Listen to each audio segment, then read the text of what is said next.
বিভিন্ন ক্ষেত্রে তার অবদান জানি। তিনি ঠিক এই মুহূর্তে আমাদের রাজধানীর যন্তর মন্তরের সামনে অনশনরত। 18 দিন হয়ে গেছে। মজার বিষয় কি জানেন, আমাদের দেশের কোন রাজনৈতিক নেতা, এখন যারা শাসক, তারা গিয়ে অন্তত যদি কথা বলতেন, যদি বলতেন আপনি অনশন তুলে নিন, আমরা কথা দিচ্ছি শিক্ষাক্ষেত্রে যে বিপর্যস্ত অবস্থা তৈরি হয়েছে সেটা যাতে না হয় আমরা দেখব, প্রশ্নপত্র যাতে ফাঁস না হয়, তার কারণে আমাদের ভাবি প্রজন্মের ছেলেমেয়েরা একের পর এক আত্মহত্যা যাতে না করেন আমরা সেটা নিশ্চিত করব। শুধু এই প্রতিশ্রুতিটাই তো দেওয়া যেত। গণতান্ত্রিক ব্যবস্থায় সেটাই তো রীতি, তেমন তো হওয়া উচিত। কিন্তু কি আশ্চর্য ভাবুন, একটা মানুষ আমাদের শিক্ষা ব্যবস্থার বিপর্যস্ত রূপ দেখে আমাদের প্রজন্মের ছেলেমেয়েরা একের পর এক আত্মহত্যা করছে দেখে অনশনে বসেছেন। তিনি অন্তত সরকারের কাছে এই প্রতিশ্রুতি চাইছেন যে এমনটা হবে না, এই ধারাবাহিকতাকে আমরা প্রতিরোধ করব, এই প্রতিশ্রুতি চেয়ে তিনি অনশনে বসেছেন। পুরোদস্তুর একজন গান্ধীবাদী মানুষ, তিনি চাইছেন গণতান্ত্রিক রীতিতে সরকার অন্তত কথা বলুক, মানুষ প্রতিবাদের রাস্তায় নামুক। রাজনীতি নয়, নিজেদের প্রয়োজনে, আমাদের নিজেদের প্রয়োজনে আমরা যদি চাই আমাদের শিক্ষা ব্যবস্থাটা সুষ্ঠু হোক, সুন্দর হোক, সেই চাওয়াটাকে খুব খারাপ। গণতান্ত্রিক দেশের গণতান্ত্রিক সরকারের কাছে মানুষ তো এই দাবিটা করতেই পারে, জবাবদিহি করতেই তো হবে সরকারকে, জবাবদিহি করাই তো সরকারের রীতি। গণতান্ত্রিক সরকারের রীতি হচ্ছে জবাবদিহি করা, দায়ে স্বীকার করা। অথচ কি আশ্চর্য, আমাদের রাজনীতির পরম্পরা ক্রমশ উল্টো দিকে হাঁটতে শুরু করেছে। সবাই ভুলিয়ে দিতে চাইছেন একটা গণতান্ত্রিক সরকারের যে দায়বদ্ধতা থাকে, তার জবাবদিহি করবার দায় থাকে, এটা ভুলিয়ে দিতে চাইছেন। আর ফোর্থ পিলার অফ ডেমোক্রেসি বলে যাকে অভিহিত করা হয়, সেই গণমাধ্যম তথাকথিত মেইন স্ট্রিম, মূলধারা, তারা বিষয়টাকে একেবারে সামনেই আনছে না।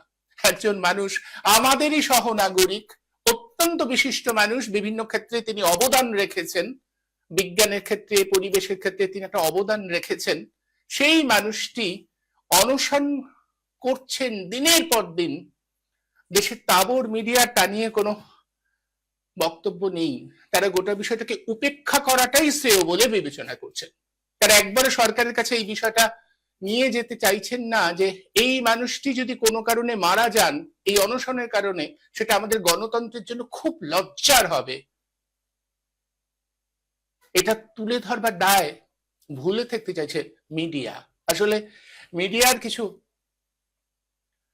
দায়বদ্ধতা থাকে আমরা জানি, অথচ সেই দায়বদ্ধতা থেকে মিডিয়া সরে গেছে। এই জন্যই মিডিয়ার নাম হচ্ছে আর গদি মিডিয়া। তবু সামাজিক মাধ্যমে বারবার চর্চায় আসছেন এই মানুষটি, চর্চায় আসছেন সেই সব মানুষের জন্য যারা অন্তত এই কঠিন সময় দাঁড়িয়েও সত্যটা উচ্চারণ করতে চান, সত্যটা সবার সামনে তুলে ধরতে চান।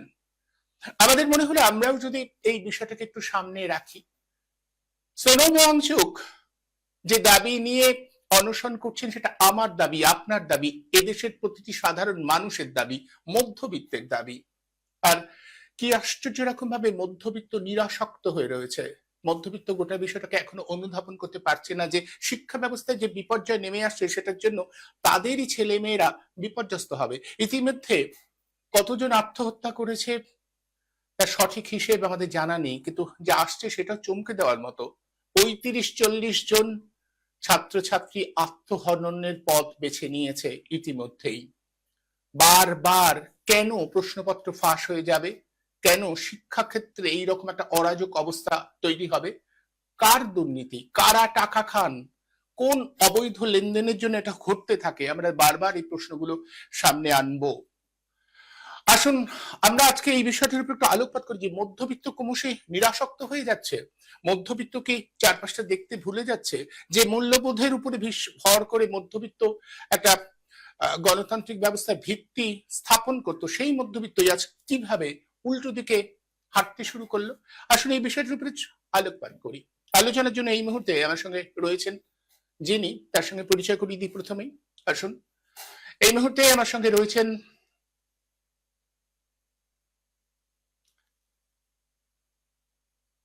আমি পিসিআর কি বলবো, অতিথি হিসেবে যিনি রয়েছেন তার সঙ্গে তাকে স্ক্রিনে দেখাতে। আমরা স্ক্রিনে যে ছবিগুলো দেখা যাচ্ছে সেই ছবিগুলো ভালো করে লক্ষ্য করলে কেমন যেন শিহরিত হতে হয়। সনম ওয়াংচু একজন বিশিষ্ট মানুষ। আজ যা খবর পেয়েছি 18 দিন পড়েছে তার অনশনের, অবস্থা খুব খারাপ, তার ওজন কমে গেছে 8.5 কিলোর মতো, সুগার ব্লাড প্রেশার ক্রমশ নেমে যাচ্ছে। এমতো অবস্থায় আমরা বারবার করে চাইবো যে সরকার তার সঙ্গে কথা বলুক, সরকারের কোনো প্রতিনিধি সনম ওয়াংচুকের কাছে যাক এবং প্রতিশ্রুতি দিক যে আমরা এরকম করব না, তার ভিত্তিতে অবশ্যই তাকে অনশন থেকে বিরত হতে বলুন। একজন মানুষ, খুব বিশিষ্ট একজন মানুষ, যিনি বিভিন্ন ক্ষেত্রে অবদান রেখেছেন, তার কাজ দিয়ে তার পরিচয় দিয়ে তিনি কিছু অবদান রেখেছেন, সেটাকে স্বীকৃতি দিতে হবে। এই স্বীকৃতি দেওয়াটাই গণতন্ত্রের রীতি, গণতান্ত্রিক ব্যবস্থা এমনটাই হয়। সরকারকে কিছু জবাবদিহি করতে হয়, সরকারকে দায়বদ্ধতা পালন করতে হয়। সনম ওয়াংচুক যার জীবনী নিয়ে একটি সিনেমা রীতিমতো ভারতবর্ষে বহুল প্রচারিত হয়েছে, বহু জনপ্রিয়তা অর্জন করেছে, 3 ইডিয়টস। আমরা সবাই দেখে ফেলেছি সেই ছবিটা, 3 ইডিয়টস এর সেই ছবি, যেখানে আমাদের প্রচলিত শিক্ষা ব্যবস্থা নিয়ে অনেক প্রশ্ন তোলা হয়েছিল। বলা হয়েছিল যে এই শিক্ষা ব্যবস্থা আমাদের যদি এটা দেয় তাহলে আসলে আমরা কোন দিকে যাচ্ছি। আমাদের সঙ্গে সংযুক্ত হয়েছেন শ্যামল কুমার মিত্র, দীর্ঘদিনের ট্রেড ইউনিয়নের সঙ্গে যুক্ত এবং রাজনৈতিক কর্মী শ্যামল কুমার মিত্র। আমি শ্যামল বাবুকে বলবো, শ্যামল বাবু আপনি শুনতে পাচ্ছেন আমার কথা? হ্যাঁ, শুনতে পাচ্ছি। শ্যামল বাবু, আপনার কাছে আমার প্রথম প্রশ্ন যে সরকার, আমরা কি ক্রমশ গণতান্ত্রিক যে ব্যবস্থাপনার মধ্যে রয়েছে সেটা ভুলে যাচ্ছি? গণতান্ত্রিক একটা ব্যবস্থা, সরকার তো দায়বদ্ধ হবে, সরকার তো বিভিন্ন প্রশ্নের উত্তর দেবে, সেটাই তো স্বাভাবিক। কিন্তু এখানে সরকার প্রশ্নের উত্তর দিচ্ছেন, একজন মানুষ 18 দিন ধরে অনশনে রয়েছেন, তথাকথিত মূলধারের মিডিয়া সেটাকে উপেক্ষা করছে, আর সরকারের কোনো প্রতিনিধি এখনো পর্যন্ত প্রয়োজন অনুভব করলো না তার সঙ্গে গিয়ে কথা বলতে বা কথা বলবার। আপনাকে একটু অতীতে ফিরিয়ে নিয়ে যাই। যখন কংগ্রেস নেতৃত্বাধীন ইউপিএ সরকার রয়েছে তখন আন্না হাজারে অনশন করেছিলেন। তা যদিও আন্না হাজারে যে মানে একটা পরিকল্পিত মানে খেলার সৈনিক হিসেবে লড়াই করেছিলেন সেটা ভিন্ন প্রশ্ন, কিন্তু আন্না হাজারের এই অনশনের 5ম দিনে ইউপিএ সরকারের প্রতিনিধিরা তার সঙ্গে দেখা করেছিলেন, তাকে অনশন প্রত্যাহারের আবেদন করেছিলেন। তারপরে আরো 2 দিন তারা দেখা করেছিলেন এবং 11তম দিনে আন্না হাজারে অনশন প্রত্যাহার করেছিলেন, কারণ কংগ্রেস নেতৃত্বাধীন ইউপিএ সরকার তার সমস্ত দাবি মেনে নিয়েছিল। সোনম ওয়াংচুক আজকে 18 দিন হয়ে গেল, তার শরীরের অবস্থা খুব ভালো নয়। তা এখনো পর্যন্ত সরকারের কোনো প্রতিনিধি তার সঙ্গে দেখাটুকু পর্যন্ত করেনি, বা কেউ কোনো বিবৃতিও দেননি সরকারের কোনো মন্ত্রী বা কোনো পদস্থ কর্তা যে আপনি অনশন প্রত্যাহার করে নিন, সরকার আপনার দাবিগুলো বিবেচনা করে দেখছে, এইটুকু কেউ বলেনি। এইটা হচ্ছে বেসিক ডিফারেন্স। আমাদের মাননীয় প্রধানমন্ত্রী উনি মন কি বাত বলেন এবং তার জন্য কোটি কোটি টাকা সরকারি কোষাগার থেকে খরচ হয়, কিন্তু উনি কখনো সাংবাদিক সম্মেলন করেন না, মানে কাউকে প্রশ্ন করতে দেন না। গত 14 বছরে উনি সংসদের ভেতরে বা সংসদের বাইরে কোথাও কাউকে কোনো প্রশ্ন করতে দেননি, কোনো প্রশ্নের উত্তর দেননি। অর্থাৎ উনি যা বলবেন সেইটা আমাদের সকলকে শুনতে হবে, কিন্তু আমাদের কোনো প্রশ্ন থাকলে সেটা যদি সাংবাদিকদের মাধ্যমে তার কাছে গিয়ে পৌঁছয় তিনি তার উত্তর দেবেন না। স্বাভাবিক মননে একটা বিশাল পার্থক্য রয়েছে। দ্বিতীয় বিষয়, আপনাদের একটা জিনিস ভাবতে হবে যে এই মানুষটি কেন অনশন করছেন। তিনি অনশন করছেন মূলত নিট পরীক্ষায় যে চূড়ান্ত দুর্নীতি, প্রশ্ন ফাঁস এবং কেন্দ্রীয় যে আহ, সংস্থা রয়েছে এনটিএ, ন্যাশনাল টেস্টিং এজেন্সি, তার যে ব্যাপক দুর্নীতি বিভিন্ন পরীক্ষায়, প্রশ্ন ফাঁস থেকে শুরু করে প্রশ্ন বিক্রি বা ইত্যাদি ইত্যাদি, এর বিরুদ্ধে তিনি আন্দোলনটা করছেন। এখন মুশকিল হচ্ছে এই পুরো দুর্নীতিটা চলছে কিন্তু কেন্দ্রীয় সরকারের তত্ত্বাবধানে। আপনি বলবেন তাই? আচ্ছা আপনি বলুন তো, 2016 সাল পর্যন্ত সারা ভারতে ডাক্তারিতে মানে এমবিবিএস পাঠ্যক্রমে ভর্তির জন্য দুটো ব্যবস্থা ছিল। একটা হচ্ছে নিট, সর্বভারতীয় পরীক্ষা, আর একটা হচ্ছে রাজ্যভিত্তিক জয়েন্ট এন্ট্রান্স। তা কেন এরকম ছিল?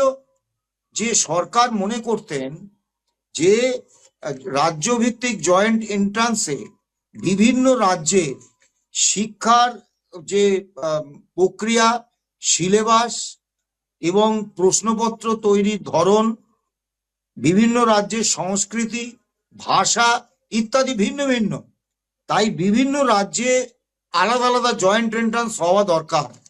এবং আমাদের পশ্চিম বাংলাতেও অন্যান্য রাজ্যের মতো একইভাবে জয়েন্ট এন্ট্রান্স পরীক্ষা হতো। সেখানে ডেসক্রিপটিভ ইন নেচার, চিন্তামূলক বিভিন্ন প্রশ্ন, বিস্তারিত লেখার জন্য প্রশ্ন থাকতো। এবং এই জয়েন্ট এন্ট্রান্সের মাধ্যমে ডাক্তার হয়ে আজকে সারা পৃথিবীতে প্রথিতযশা চিকিৎসক হিসেবে আমাদের রাজ্যের এবং ভারতবর্ষের অন্যান্য রাজ্যের চিকিৎসকরা কিন্তু চিকিৎসা করছেন। 2017 সালে নরেন্দ্র মোদী সরকার বললেন না, রাজ্যভিত্তিক জয়েন্ট চলবে না, একমাত্র ওই নিটের মাধ্যমেই, সর্বভারতীয় নিটের মাধ্যমেই তাদেরকে করতে হবে, মানে ডাক্তারি প্রবেশে আসতে হবে। এতে কি কি হলো? এক নম্বর হলো, যে সংস্থাটার কে উপরে দায়িত্ব দেয়া হলো সেই দায়িত্বটা কিন্তু কোনো সরকারি সংস্থা নয়, একেবারে 100% বেসরকারি একটা এনজিও। এবং দেখবেন 2022-23-এ যে বিবৃতি সংসদের শিক্ষামন্ত্রী দিয়েছিলেন কেন্দ্রীয় সরকারের, তাতে তিনি বলেছিলেন যে একটা স্বশাসিত দক্ষ সংস্থা তৈরি করা হয়েছে, কোথাও সাংবিধানিক বা সরকারি সংস্থা কিন্তু বলা হয়নি। বাস্তবে 1860 সালের যে সোসাইটি রেজিস্ট্রেশন অ্যাক্ট, এই অ্যাক্টে রেজিস্ট্রিভূত একটি একেবারে সম্পূর্ণ সরকারের নিয়ন্ত্রণের বাইরে থাকা একটা বেসরকারি সংস্থা।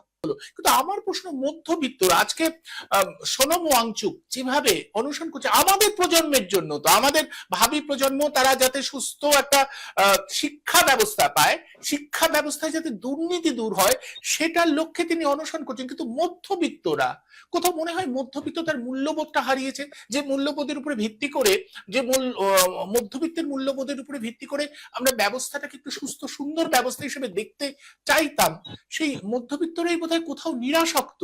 এত বড় একটা ঘটনা ঘটে যাচ্ছে, একটা মানুষ আমাদের ভাবি প্রজন্মের জন্য যাতে দুর্নীতিমুক্ত একটা শিক্ষা ব্যবস্থা তৈরি হয় তার জন্য তিনি অনশন করছেন। 18 দিন হয়ে গেল, কারোর কোনো হেলদোল নেই। গণতান্ত্রিক ব্যবস্থায় তো একটা সরকারের কিছুটা দায়বদ্ধতা থাকবে, দায়িত্ব নেবার বিষয় থাকবে, সেটাও নেই। কাছে গিয়ে বলা যে যা হয়েছে আমরা নিশ্চয়ই দেখবো, আপনি অনশনটা ভাঙুন, এইটুকু করা যাচ্ছে না। আর এবং এটা করা হচ্ছে না দেখেও মধ্যবিত্তরা চুপ, কারোর কোনো হেলদোল নেই। না, শ্যামল বাবু খুব সুন্দরভাবে বললেন, কথাগুলো শুনছিলাম আমি। আপনার যে প্রশ্নের উত্তর সেটা হচ্ছে মধ্যবিত্ত জানছে না সেটা না, কিন্তু সব জায়গায় পয়সার খেলাটা হচ্ছে, পয়সার নৌকা পাহাড়ে বয়, ওই রকম ব্যাপার। পয়সা করে আজকে দালাল মিডিয়া তৈরি হয়েছে, স্থাবকতা দেখাচ্ছে তারা। সোনাম ওয়াংচুকের যে এই এত বড় ঘটনা কাজটা, উপেক্ষা করছে। হ্যাঁ, একেবারে মিডিয়ার কোনো আওয়াজ নেই। আর সোশ্যাল মিডিয়াতে যখন এই খবরগুলো আসছে, তাকে আক্রমণ করতে বিজেপি এবং আরএসএস এর যে যৌথ প্রয়াস, সেটাও দেখতে পাচ্ছি কতটা মানে আহ, মানে খারাপ এবং কতটা নোংরা, সেটাও কিন্তু বোঝা যাচ্ছে ওকে ব্যক্তিগত আক্রমণ করে।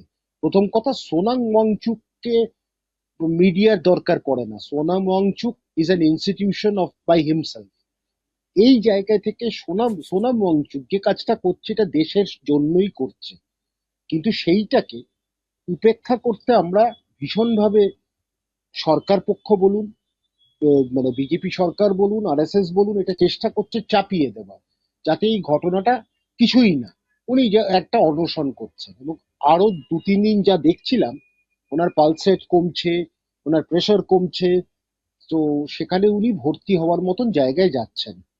সোনাম ওয়াংচুক যে কাজটা করছেন এটা প্রতি লোকের প্রতিধ্বনিটাই কিন্তু উনি করছেন। প্রতি মানুষের যে ক্ষোভ, যে একরাশ ক্ষোভ, যে তারা এই যে জয়েন্ট এন্ট্রান্স এর কথাটা যেটা শ্যামলবাবু বলছিলেন, এটা তো আমারও একটা আপত্তি ছিল।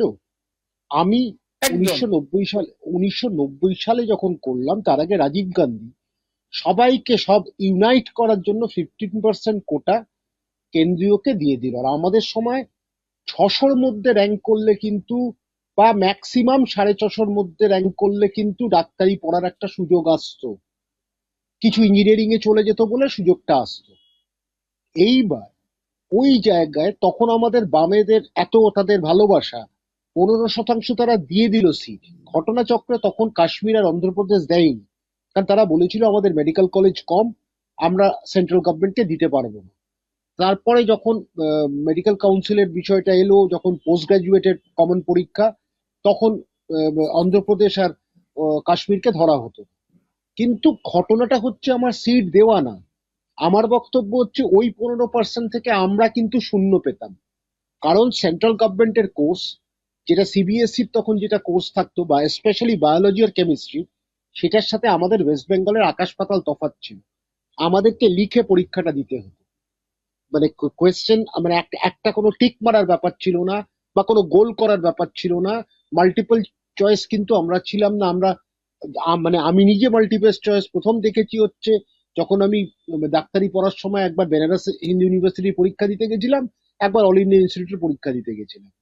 ঘটনাচক্রে পাওয়ার তো চান্সই নেই, কারণ তখনই বুঝতে পেরেছিলাম কোর্সগুলো আমাদের সাথে মিলছে না। এই জায়গায় থেকে আমাদের অনেক ডেপথে পড়তে হতো, ছবি আঁকা থেকে শুরু করে।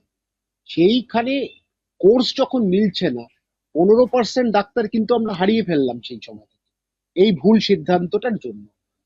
কিন্তু জয়েন্ট এন্ট্রান্স আমি এখনো বলবো মোটামুটি একটা অনেস্টলি হতো, কারণ আমার মতো সাধারণ ছাত্রও কিন্তু জয়েন্ট এন্ট্রান্সে খেটে খুঁটে পেয়েছি।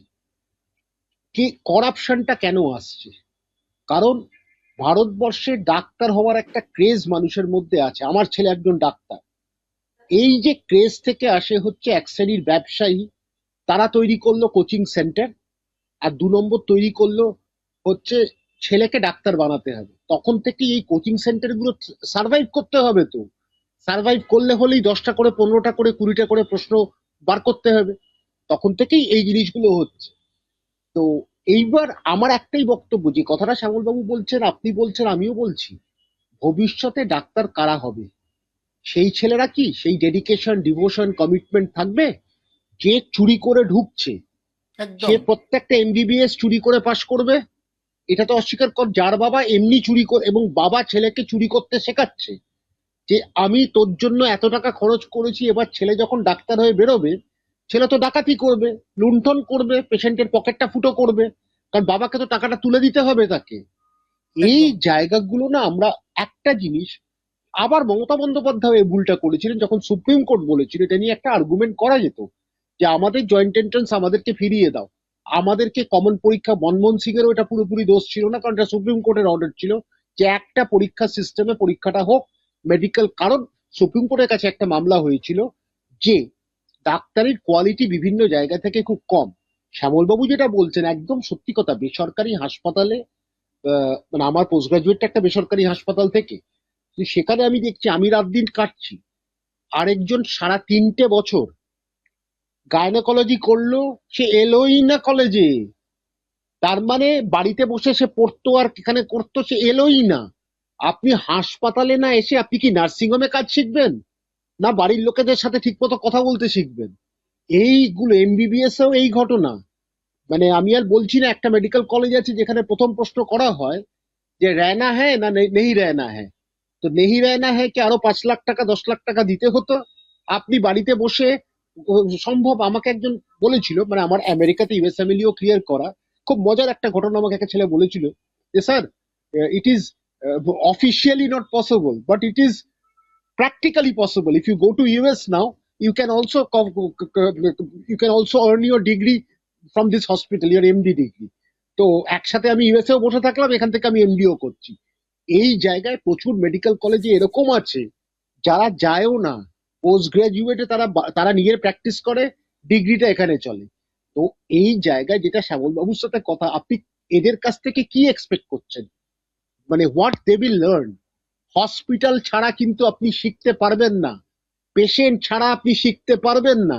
আপনার বাবা যত বড়ই ডাক্তার হোক না কেন, যদি কোনো হাসপাতালের সাথে আপনার অ্যাটাচমেন্ট না থাকে, যদি আপনি মানে এমন জায়গা যেখানে 10টা পেশেন্টের কাছেও শেখা যায়, 100টা পেশেন্টের শিখতে চাইলে 100টার কাছেও শেখা যায়, 10টার কাছেও শিখতে যায়, খাটতে হয়। আমার মনে আছে আমার নিজের 3 বছরে আমি বাড়ি এসেছিলাম মাত্র 2 থেকে 3 বার, কারণ আমাকে শিখতে হবে।